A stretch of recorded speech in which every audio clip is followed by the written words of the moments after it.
ನೋಡಿ. Sir big boss ನೋಡ್ತಿದ್ದೀರಾ? Big boss ನೋಡ್ತಾ ಇದ್ದೀವಿ ಮೇಡಮ್ ಅವರೇ, ಸ್ಟಾರ್ಟಿಂಗಿಂದನೂ ನೋಡ್ತಾ ಇದ್ದೀವಿ. ಇದು 11ನೇ ಸೀಸನ್ ಇರಬೇಕು. 11ನೇ ಸೀಸನಿಂದನೂ ನೋಡ್ತಾ ಇದ್ದೀವಿ.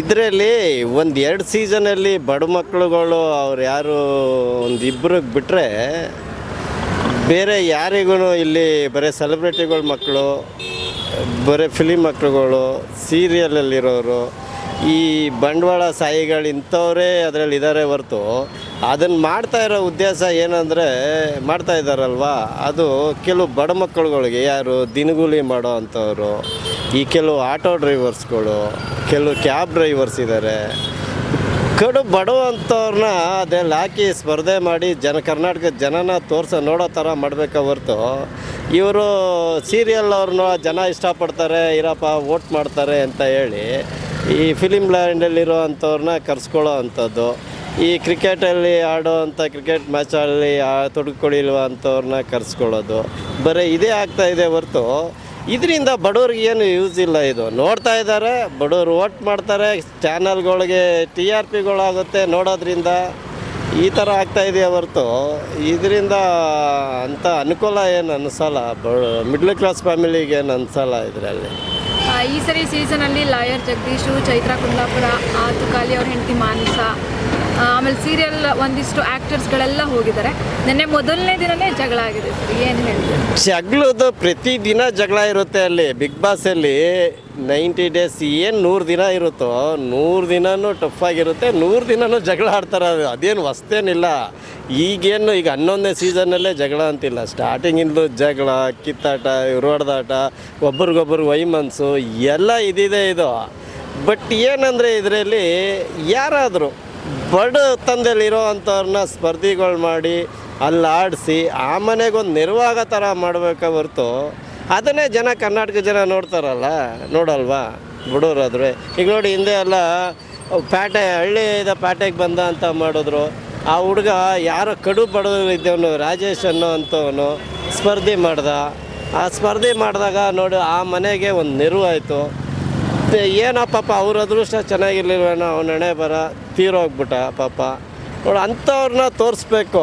ಅದೇ ಇವರು ಕಿಟ್ಟಿ ಒಬ್ಬರು ಮಾಡಿದ್ರು, ತರಕಾರಿ ಅವ್ರು ಮಾಡಿದ್ರು, ಅವ್ರಿಗೆ ಉಪಯೋಗ ಆಯಿತು. ನೋಡಿ ಅವು ಬಡಸ್ತಾನದಲ್ಲಿದ್ದಂಥವು ನೋಡಿ ಅಂಥದ್ದನ್ನ ಮಾಡಬೇಕು. ಬರೀ ಸೀರಿಯಲ್ಲು ಫಿಲಿಮ್ ಅವ್ರನ್ನೇ ಇದು ಮಾಡ್ತಾಯಿದ್ರೆ ಇದರಲ್ಲಿ ಬಡಸ್ತಾನ ಬಡವ್ರಿಗೋಸ್ಕರ ಮಾಡ್ತಾಯಿದೆ ಪ್ರೋಗ್ರಾಮ್ ಅಂತ ಏನಿಲ್ಲ.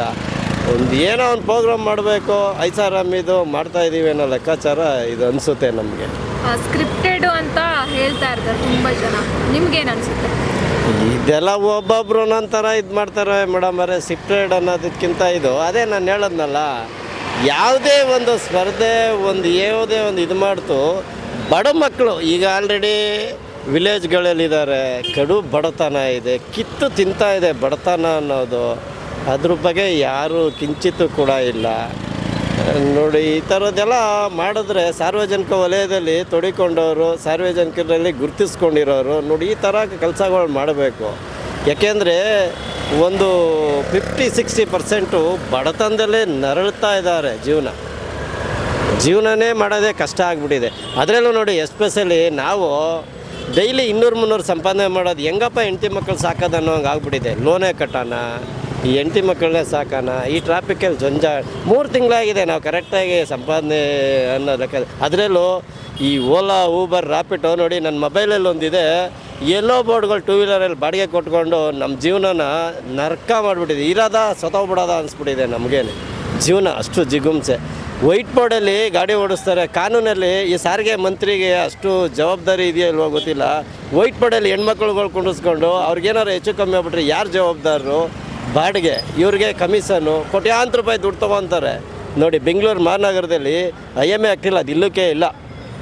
ವೈಟ್ ಬೋರ್ಡಲ್ಲಿ ಗಾಡಿ ಓಡಿಸೋದು IMA ಆಗ್ತಿಲ್ಲ ಇಲ್ಲ. ಒಂದು 80,000-85,000 ಸಾವಿರ ಗಾಡಿ ಓಡ್ತಾ ಇದೆ ಬೆಂಗಳೂರಲ್ಲಿ. ನಮ್ಮ ಪರಿಸ್ಥಿತಿ ಹೆಂಗಾಗ್ಬಿಟ್ಟಿದೆ ಅಂದರೆ ನೋಡಿ, ನಾವು ಇನ್ಸೂರೆನ್ಸ್ ಕಟ್ತೀವಿ, FC ಮಾಡಿಸ್ತೀವಿ, ಟ್ಯಾಕ್ಸ್ ಕಟ್ತೀವಿ, ಪ್ರತಿಯೊಂದೂ ಗಾಡಿಗೆ ಇದು ಮಾಡ್ತೀವಿ. ಬಟ್ ಇಲ್ಲಿ ಯಾವುದೇ ಥರದ್ದು ಬಡವ್ರಿಗೆ ಇದು ಯಾವುದೇ ಥರದ್ದಿಲ್ಲ.